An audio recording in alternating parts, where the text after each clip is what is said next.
કેમ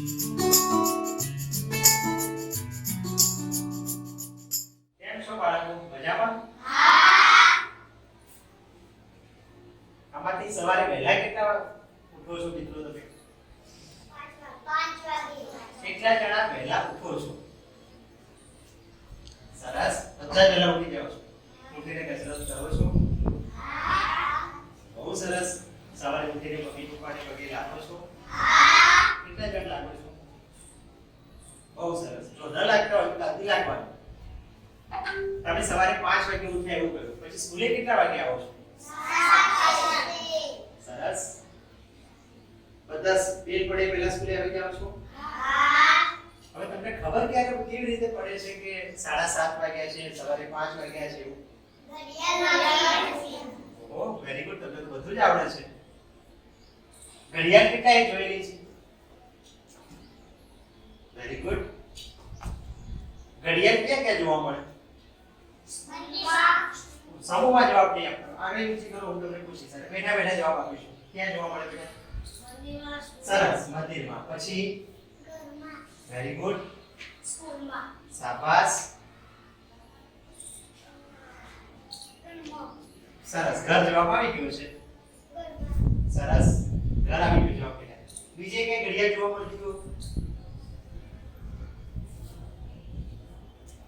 ઘડિયાળ પોલીસ સ્ટેશનમાં જોવા મળે છે. Very good. બહુ સરસ જવાબ છે. ઘડિયાળ દવાખાનામાં જોવા મળે છે. Very good. પછી? ઓકે, જવાબ આવી ગયો છે.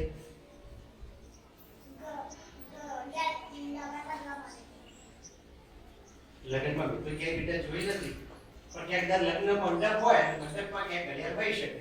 બરાબર, સાચો જવાબ છે. પછી તમે બસ સ્ટેન્ડમાં જાઓ ત્યાં હોય છે, રેલવે સ્ટેશનમાં જાઓ, પછી વિમાન ક્યાંથી ઉપડે ખબર છે? Very good. એરપોર્ટમાં પણ ઘડિયાળ હોય છે. હવે ઘડિયાળના આકાર કેવા કેવા હોય છે? આ રીતે જવાબ નહીં બેટા. સરસ. Very good. ત્રિકોણ પણ હોય છે બેટા. સાચો જવાબ છે તમારો. લંબગોળ. Very good. સરસ. ઓકે, લંબચોરસ જવાબ આવી ગયો છે. કેવી રીતે? એટલે ખબર. Very good. અર્ધગોળ. આમ.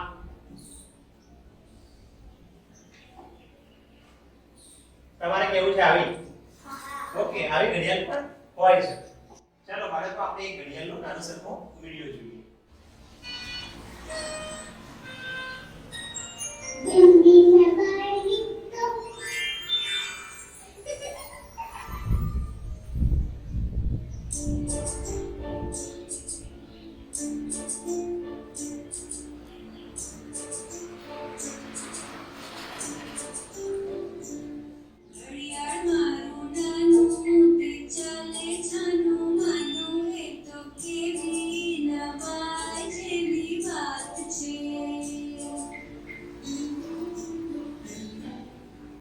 આપણે બાળકો ઘડિયાળ ક્યાં ક્યાં જોવા મળે છે, ઘડિયાળ કેવા કેવા આકારની હોય છે, એ બધા વિશે થોડું સમજો.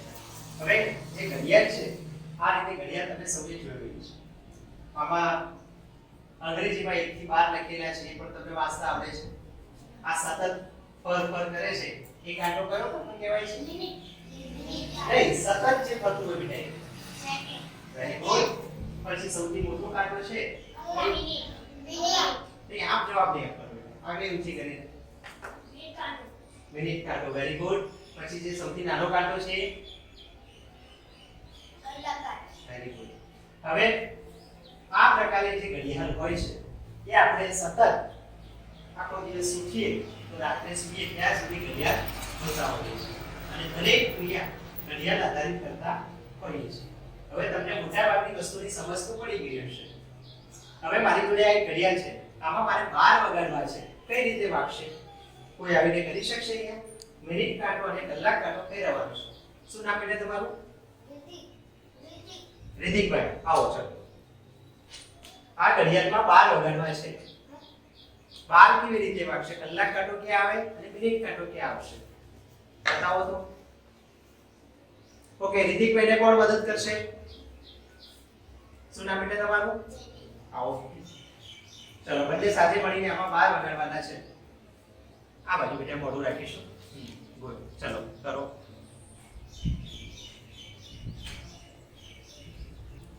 એક અમને મદદ કરો થોડીક ભાઈ, એટલે લાવો 12 વગાડવા હોય.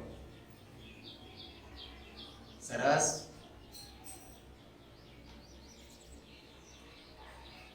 Very good. ચલો જોરથી તાળી પાડીએ એમની માટે. તમને એક પ્રશ્ન પૂછ્યો તો તમે કેટલા વાગે ઉઠ્યા? એટલે તમે બધા એક જ જવાબ આપ્યો કે સવારે 5 વાગે. 5 કેવી રીતે વાગશે આમાં? શું નામ બેટા? રોહિતભાઈ આવો અહીંયા. રોહિતને મદદની જરૂર પડશે, કોઈ બોલાવો.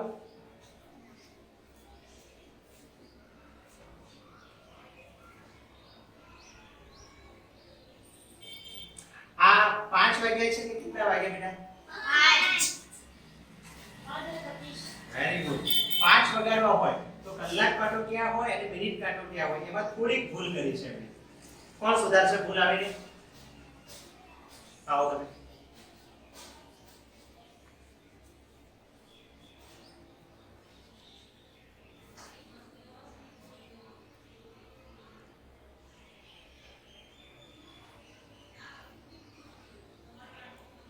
જો બરાબર છે 5.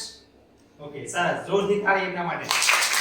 ઘણી બધી જગ્યાએ જે ઘડિયાળ જોવા મળે છે એ આવા પ્રકારની હોય છે. ક્યાંક ચોરસ ઘડિયાળ હોય છે, ક્યાંક ગોળ હોય છે, ક્યાંક ત્રિકોણ પણ હોય છે. આવી ઘણી બધી બાબતો આપણે એમાં જોઈ. સાથે સાથે ઝડપથી કાંટા ફેરવી શકાય એવી રમકડાની ઘડિયાળ પણ આપણે સૌએ જોઈ. ચલો હવે થોડુંક એના આધારે આપણે મહાવરો કરીએ. અહીંયા આપણે રોજિંદી ક્રિયાઓ જે છે એના કેટલાક ચિત્રો બતાવેલા છે. આ ચિત્ર સારું છે. સરસ. પછી આ ચિત્ર, આ ચિત્ર પણ સમૂહમાં જવાબ નહીં આપવાનો. બધા જવાબ તમે સમૂહમાં આપ્યા છે. ચિત્ર સારું છે. તમે બોલો દોસ્ત. હા વેરી ગુડ. લંચ બોક્સ છે.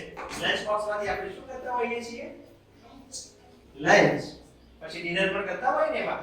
સવારે નાસ્તો પણ ઘણા કરતા હોય છે. અને આ છેલ્લું પિક્ચર છે સારું જોવા મળે છે. તમે બધા લેસન કરો છો? હા. સરસ. ચલો સૌથી પહેલું પિક્ચર તમે કહ્યું કે આ યોગનું પિક્ચર છે. તમે કેટલા વાગે યોગ કરો છો? અહીંયા આવીને લખવાનું છે દોસ્ત. આવો. આ જે બોક્સ દેખાઈ રહ્યું છે એમાં લખવાનો પ્રયત્ન તમને બેટા એ નહીં ફાવે. આમાં લખો, થોડુંક નીચે છે તો. લંચ કેટલા વાગે કરો છો? 6. લખો ચાલો. બહુ સરસ. તમે લેસન કેટલા વાગે કરો છો? બધાનો સમય જુદો જુદો હોઈ શકે ને?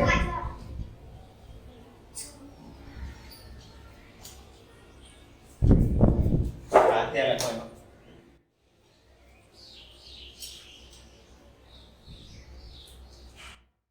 બહુ સરસ. અહીંયા ભાઈએ લખ્યું કે હું સવાર 5 વાગે લેસન કરું છું. તો અહીંયા 5 ગુજરાતીમાં લખ્યા છે કે કલાક ગણાય છે, પછી 2 ટપકા કરવામાં આવે છે અને પછી જે લખવામાં આવે છે એની મિનિટ ગણાય છે. તમને કદાચ સૌને ખબર હશે 1 કલાકની મિનિટ કેટલી થાય? 1 કલાક 60 મિનિટ થાય. Very good. 1 કલાકની મિનિટ 60 થાય. શાબાશ. તો 2 કલાક હોય તો કેટલી મિનિટ થાય? 110. થોડીક ભૂલ થાય છે. 120. સરસ. શું નામ તમારું? રોહિતભાઈ. બહુ સરસ. અને અડધો કલાક કહીએ એટલે કેટલી મિનિટ થાય?